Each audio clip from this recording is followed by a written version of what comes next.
Sloths are adorable, slow-moving mammals that live in the tropical rainforests of Central and South America and are mostly inactive during the day. Their main activity is eating. They slowly move through the rainforest canopy, covering about 40 yards per day, while munching on leaves, twigs, and buds. Did I mention that they also take naps that last between 8 and 10 hours each day? Surprisingly, these funny-faced, long-armed animals are excellent swimmers, so they will occasionally drop from their treetop perches into water for a paddle. Sounds like a perpetual tropical vacation, doesn't it? That's why for many people, the sloth has come to symbolize a welcome escape from the hustle and bustle of human life.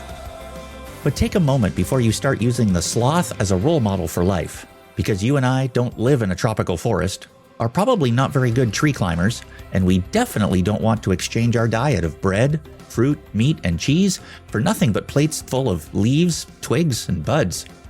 Instead, Solomon urges us to adopt another often overlooked species as a role model, the common ant. Join Vicki Hitzges, Kent Edwards, and Nathan Norman as they try to understand why Solomon, the wisest person in history, would want us to learn a life lesson from a bug. Welcome to CrossTalk, a Christian podcast whose goal is for us to encourage each other to not only increase our knowledge of the Bible, but to take the next step beyond information into transformation. Our goal is to bring the Bible to life, into all our lives. I'm Brian French. Today, Dr. Kent Edwards, Vicki Hitzges, and Nathan Norman continue their discussion in the book of Proverbs.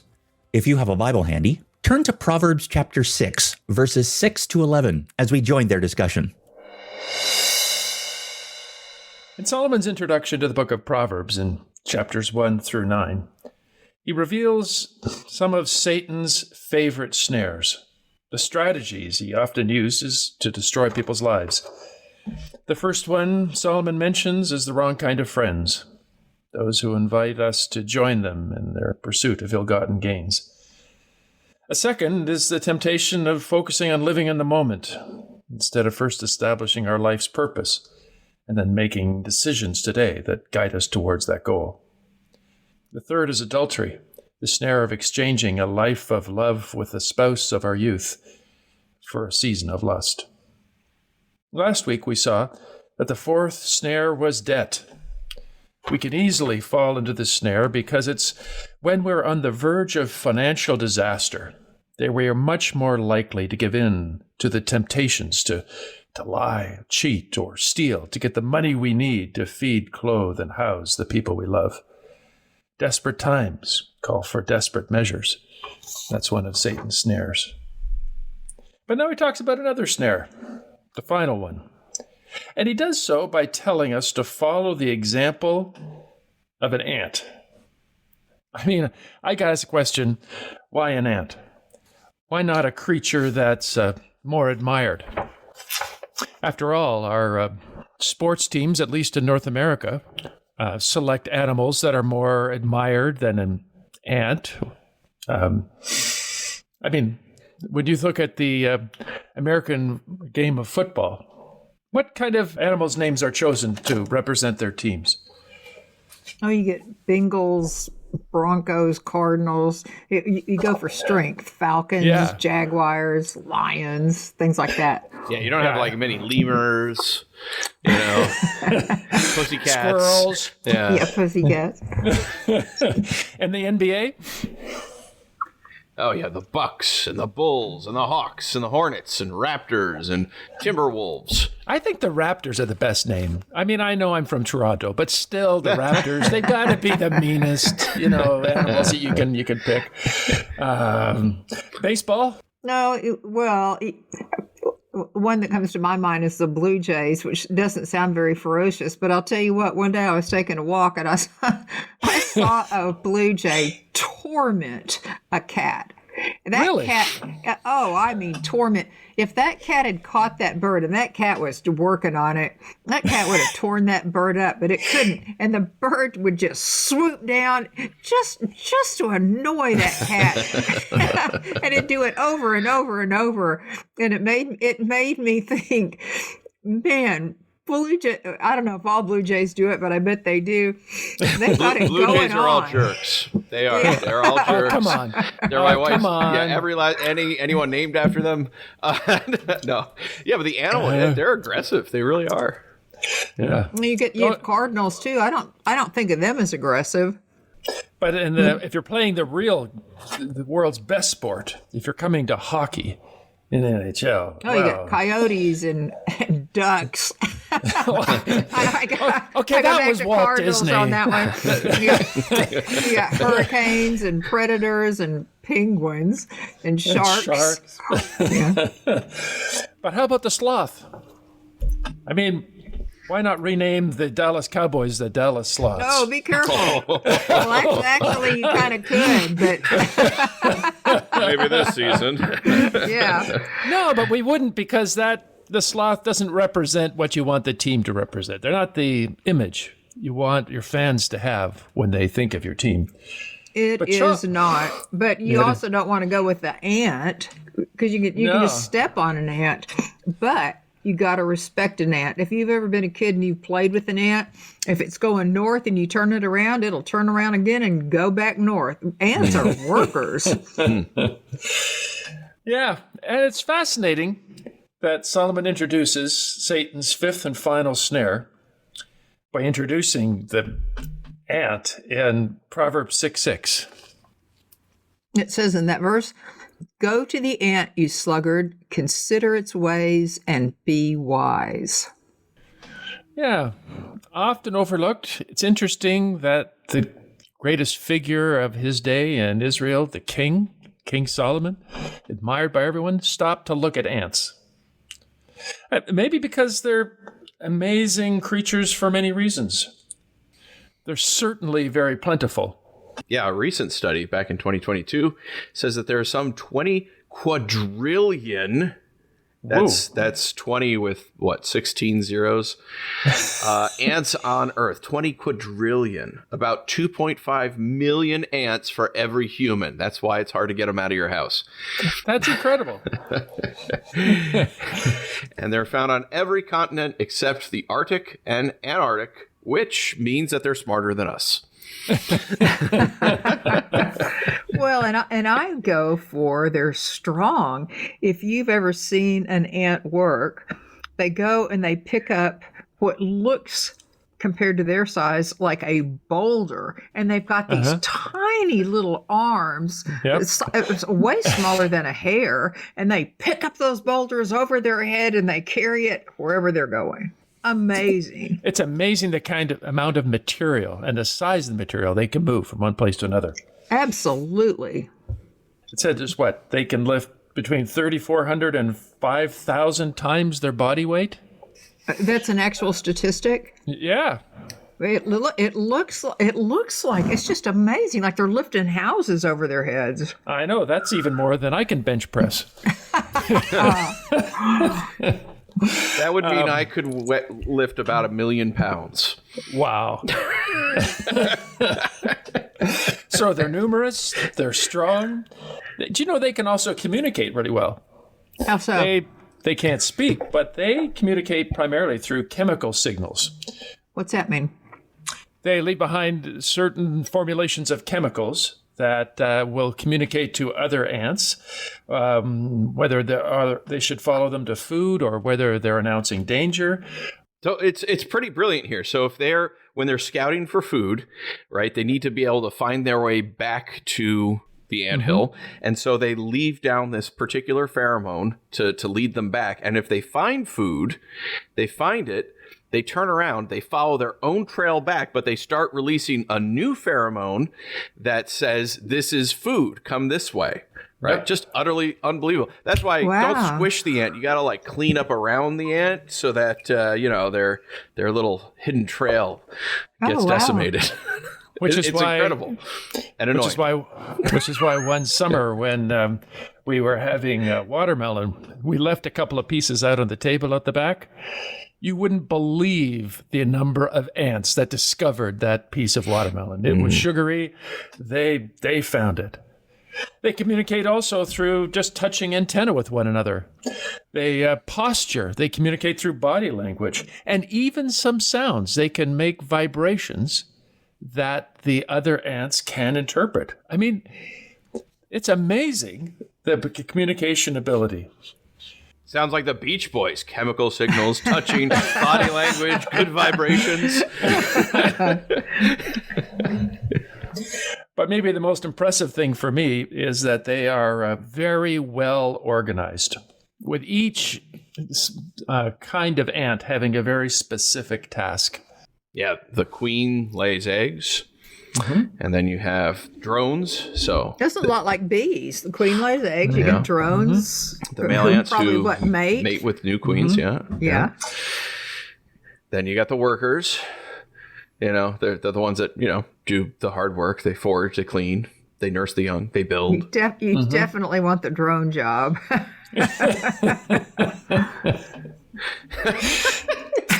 That took me a second. I don't know why. Do we have to rate this podcast? Yeah, I guess so. Yeah, explicit. And then soldiers, right? So you have the large-headed ants. They got the pincers for defense of the colony. Yeah. But what I find even more amazing is that in addition to all these, each of these types of ants are contributing to their collective goals, right? So the organization has a purpose and they're achieving their purpose. But there is no hierarchy of command. You mean the queen can't boss around the drones, the workers, Nope. the soldiers? Seriously? Nope. The queen just lays eggs. She does not give direction. There's no evidence that any one of these categories of ants has control over any of the others. In fact, that's exactly Solomon's point. He says, "Go to the ant, you sluggard, consider its ways and be wise." Here's where it says it. "It has no commander, no overseer or ruler, and yet it stores its provisions in summer and gathers its food at harvest." The word commander there literally means someone who decides another's duties, settles disputes about timing, distribution, and the order of labor. Yeah, they don't have any commanders. They don't have an overseer. That word is used in the Old Testament to talk about the Israelite foreman who passed on the Egyptian slave drivers' orders to their fellow Israelites of how to make bricks and what was required and so on. They don't have commanders. They don't even have overseers. And then the final word that Solomon uses there is it has no commander, overseer, or ruler. Well, that's just means someone who is in authority. So, to paraphrase our good friend Dr. Bruce Weltke, rather than having external leaders telling each ant what needed to be done, what order to do each task, and when the job must be completed, each ant possesses a God-given wisdom to get to work and to work wisely. Huh. Isn't that interesting? It's very interesting. And that they do it. And that they do it. And it's obviously successful because look at what Solomon says in verse 8. "It stores its provisions in summer and gathers its food at harvest. All for one, one for all." Right. And they're obviously successful. How many quadrillion are there? And every time you see them, they're working. I know. Yeah. It was interesting when Noel and I and our boys moved into our home in California. We had people come to our door that were unexpected. We had someone knock on the door and said, "I cut the lawn." And I go, "What?" "Oh, I cut the lawn. This is what I do. I've done this for years." "Well, why would I pay you to cut the lawn?" And he told me the price, and I said, "You can cut my lawn." Another day, another guy came and he says, "I'm the one that sprays for bugs." And I'm going, "Oh, come on. Sprays for bugs." "No, I spray for bugs. I spray for ants. I've never had anyone spray for ants in any house I've ever owned." He says, "You never lived in California, have you?" Mm-hmm. Southern California is a giant anthill. Everything is built on top of ants. It is. Absolutely. And this guy comes regularly, and we need him. And sometimes in between, I wish he was here sooner. They are successful. Everyone does their part, and no ant needs to be told what or when to do that. Solomon's point is they are self-motivated. So that's interesting. Thanks, Solomon. Glad you studied ants. What does this have to do with me? Well, in verse 9, it says, "How long will you lie there, you sluggard? When will you get up from your sleep? A little sleep, a little slumber, a little folding of the hands to rest, and poverty will come on you like a thief, and scarcity like an armed man." So he's contrasting ants with people, right? Right. The ants are self-motivated. They know what needs to be done. They take the initiative. They get it done in time so they can benefit from their work. And then Solomon looks out at his population and says, "You sluggard, you who are sleeping a little slumber, you're not going to be ready for fall like the ants are. You're not going to be ready for winter. Poverty will come on you like a thief, and scarcity like an armed man." I have to imagine, a scenario where poor Solomon's kid, right? They just got home from college. They're sleeping in late. Solomon comes into their room at 10 o'clock in the morning, starts talking about ants, and the kid's like, "What are you talking about?" Just going on and on about ants. And then, "How long will you just lie there, you sluggard?" Yes, so you're telling me he may have had a teenager. What I'm saying is I am definitely talking about ants to one of my children who has a hard time getting up in the morning tomorrow. So, do people waste time today? Fail to take initiative? Oh, sure. People are people. How are some of the ways people waste time? Oh, they're on their phone. They're doom scrolling, They watch right? too much TV. They're on their computers too much. Anything people do that's not productive is a waste of time. Yeah, I heard Paul Kingsnorth started referring to cell phones as the black mirror. So just that term alone is like convicting, right? Like, oh, okay, this isn't really a helpful device. Let's put this to the side. Yeah. I think when I see people today, I don't know if you see this, but people everywhere seem to have headphones on. Earbuds, headphones, something as they're going through their day. There's no way you can properly concentrate having something constantly pumped into your ears. It's enjoyable, I'm sure, but I wonder if it's one of those additional ways where we simply waste time. But Solomon is drawing us to the attributes of the ant, who are self-disciplined, have foresight and industry. They get busy on what needs to be done and do the most important tasks first, so they meet their deadlines. That's what Solomon is saying to us. Don't learn lessons from the sloth or the bear or the lion, but the ant. Why does Solomon say we should learn about life from the common ant? Because the value of taking the initiative to do the work that needs to be done is that we will have the resources we need in the future. That's what the ant did. That's what the ant enjoyed. That's what he's calling us to do. And the reward, he tells us, that we will enjoy. So how do we put this to work? Let's brainstorm. We're not ants and we're not farmers, right? But what are some of the tasks that we have to get done? Do we have any obligations to God? Yes, we should worship him, love him, spend time with him. Okay. We ought to use our gifts in the church, around other people, and to evangelize. Okay. So what is Solomon saying to us and our relationship with God? How are you going to do it? What's your plan? What's your strategy? What's your gift? How are you going to develop it and use it? What community are you going to belong to, and how are you going to invest in it? How are you going to get to know God better? What is your plan? Get up out of bed, you sluggard. Go to church. Yeah. I mean, go to church. Go to your community group. Go to the outreach that the church is doing. Or, if you have some sort of hobby that interests you, go involve yourself with that and be a light for the gospel where you're at. Yeah. The worst thing you can do is nothing. The worst thing you can do is say, "Oh yeah, I know I need to get to do that, but yeah, maybe tomorrow." In the meantime, I wonder how my favorite sports team is doing today.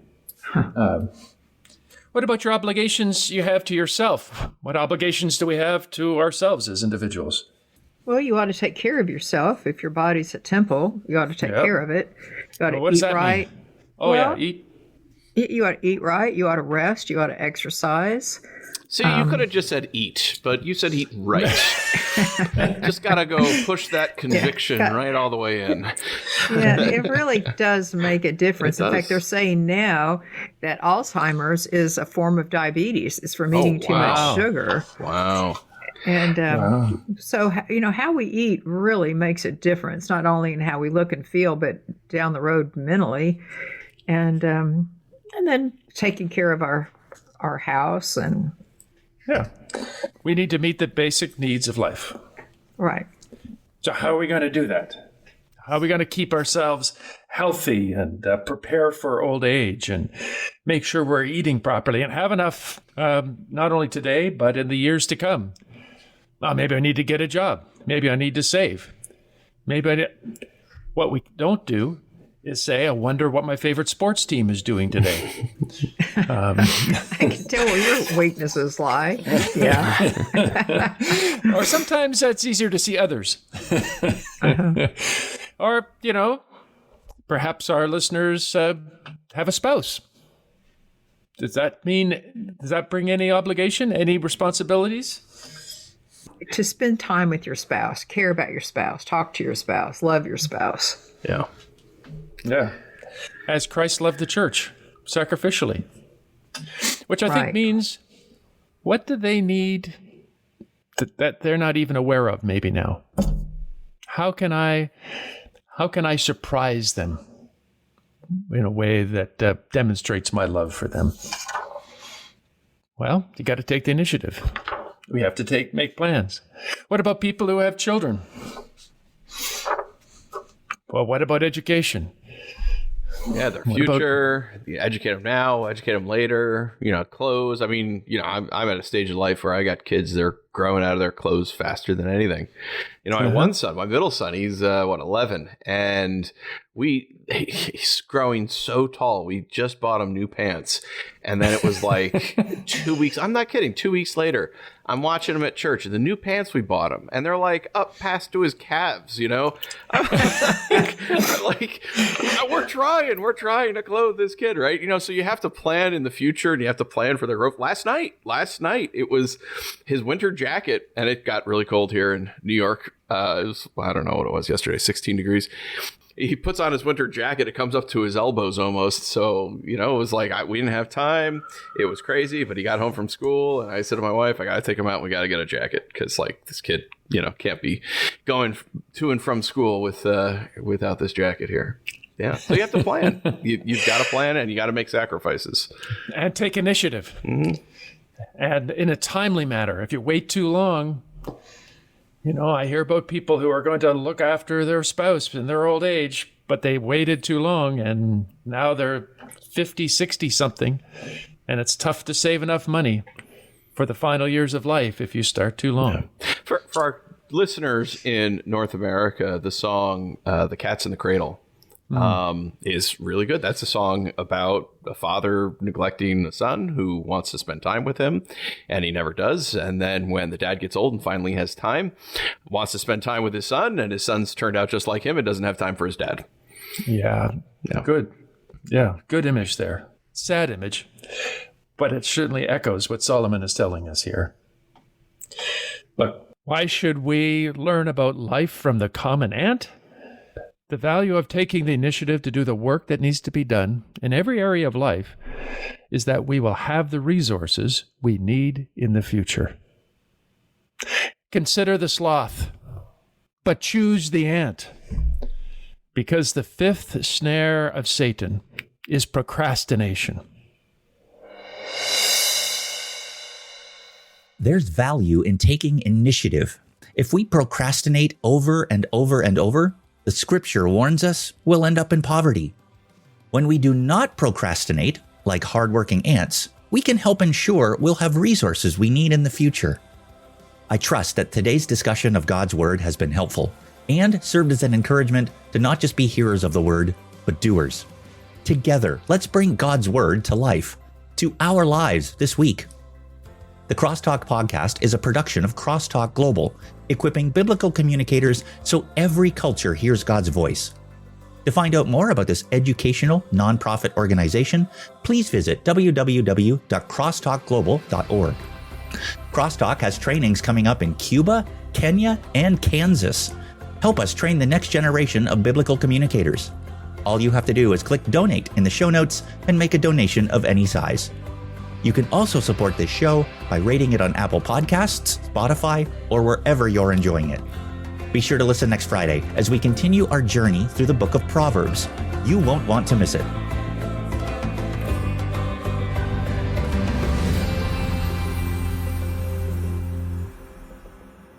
That's what Solomon is saying to us.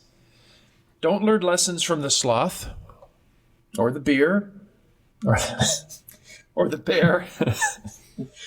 Makes sense. All right. Consider the sloth. That sounds like a positive endorsement. Have you considered laziness? That might be your problem. While munching on leaves, twigs, and buds, did I mention that they also take naps that last between 8 and 10 hours each day? Surprisingly, these funny... That's why for many people, the sloth has come to symbolize a welcome escape from the hustle and bustle of human life. Go and do likewise. I'm Nathan for CrossTalk Global. But take a moment before you start using the sloth as a role model for life, because you and I don't live in a tropical forest and are probably not very... You know, I know we're running long. If we got to community... great example of that was in Vietnam. You remember we went to the garden and we're looking around, a beautiful, beautiful garden right in the middle of Old Town Hanoi, and acres and acres and acres. The thing must have been at least 10 acres, maybe 20. And it's just amazing. And we were asking who maintains this, and everyone said the community. We're like, what do you mean the community? They're like, the community takes care of it. So is there a work schedule? Is there, a sign-up list? No. The community lives in the area. This is their garden. And they just come and say, oh, this needs to be changed. This needs to be weeded. We need to put water here. We need to irrigate it over this way. And they just do it. I mean, what a phenomenal example of collectivist society working together to make the whole. Just amazing. Yeah. No. Good insight. I'd forgotten that, so thank you.